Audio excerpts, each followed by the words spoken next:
In this video, we will learn how to find the optimal bundle in case of concave preferences. The question is, Mr. Sam's utility function is being given as is u of xy is equal to x square plus y square, where x and y are the two goods.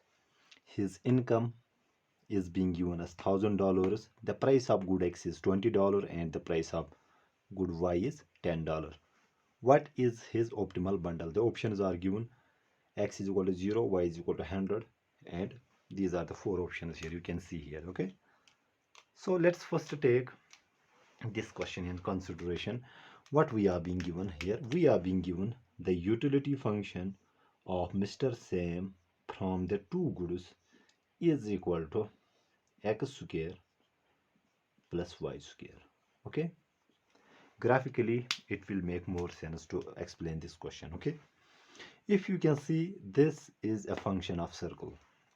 Okay, and let's draw the graph here.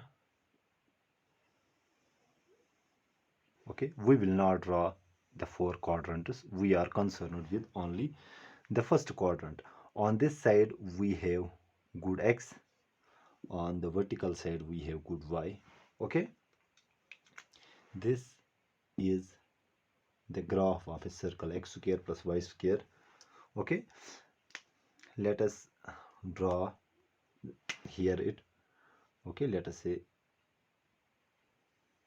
our utility function will look like this. Okay, you can see here, if I take x square plus y square is equal to, let us take any number, let us say I take let us say 4.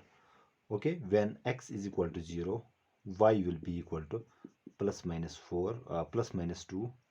When y is equal to 0, x will be plus minus 2. We will get two values for each x and y, but we are concerned with only the first quadrant. So y is plus 2 and x is also plus 2. That means here the intercept will be 2, here also the intercept will be 2. Okay, so equation of circle, I try to get the intercept of x and y axis. I got 2 and 2 because it is a circle here.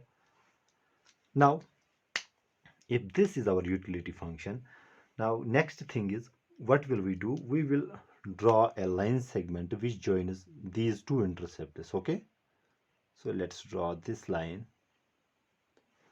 Okay, now the slope of this line is obviously equal to 1. Slope of this red line, you can see here, or slope of line segment.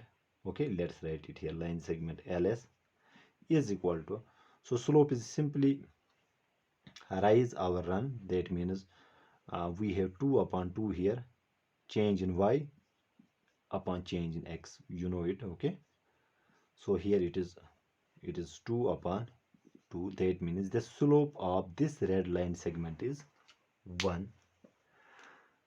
Also we are being told price of good x is equal to $20, price of good y is equal to $10, and total income of the consumer is $1,000. Okay, then what will be our budget constraint? Budget constraint, you know, it is simply price of x times units of x. Okay, so we have 20,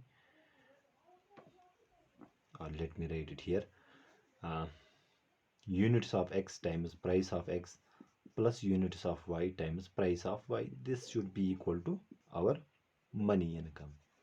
So we have price of good x is 20, so we can write 20x plus 10y is equal to 1000. Okay, this is our budget constraint. This blue curve denotes our indifference curve.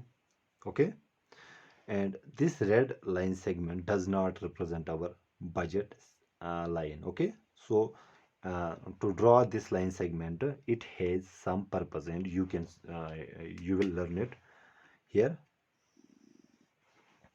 Now the thing is, given the slope of budget line, or given our budget line, and what is the slope of our budget line? Let me write it here. Slope of budget line is equal to price of good X upon price of good Y. Price of good X is 20 upon price of good Y is 10. That means slope of budget line is equal to 2. Now, in this case, what will happen? The slope of the budget line is greater than this line segment. That means the slope of budget line will be steeper than this red line segment, and it may look like this. Let us use any other color. Okay, let's use this color. So let us say this is our budget line.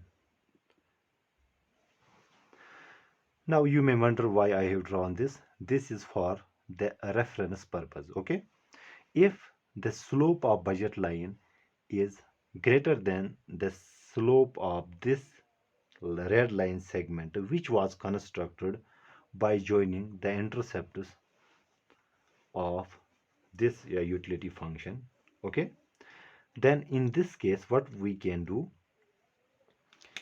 we can move further to next highest possible indifference curve. That is, so given this black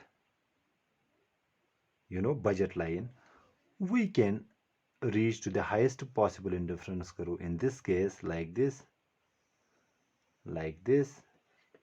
till we reach here. So you can see, given this black budget line, we can achieve highest possible utility by moving higher and higher, okay, till our indifference curve intersects the budget line at corner, and it intersects it here at this point. Okay, and let me write it here. When slope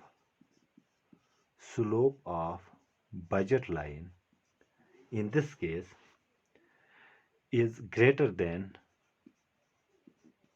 slope of line segment, okay, what will happen?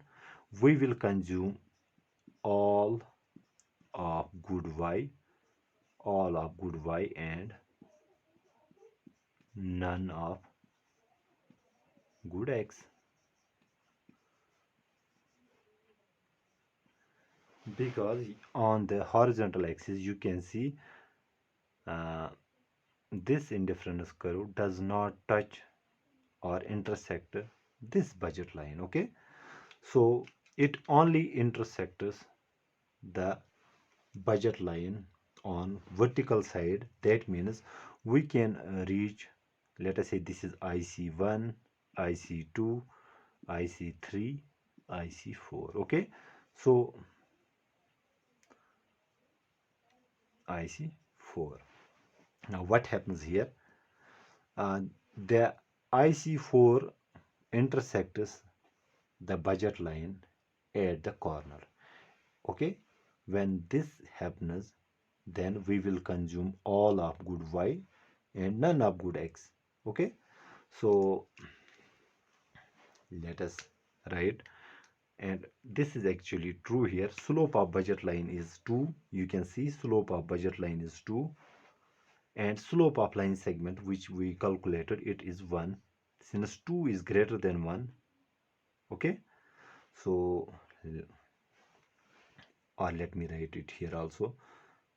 The slope is here, and the slope of this red line is equal to 1, and the slope of budget line is 2. That means our budget line is steeper than the slope of this red line.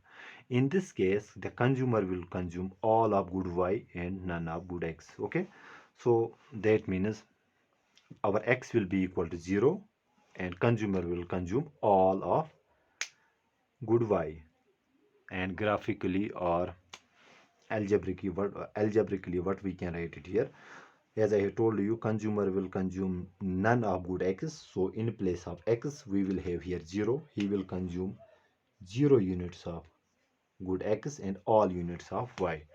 That means our budget line will look like this. Budget constraint, that is 20 times 0 plus 10 times y is equal to 1000. So 20 times 0 is 0. That means 10y is equal to 1000, or is it 1000? Yes, it is 1000. Y will be equal to 1000 upon 10 comes out to be 100. That means consumer will consume 100 units of good Y and 0 units of good X. Okay.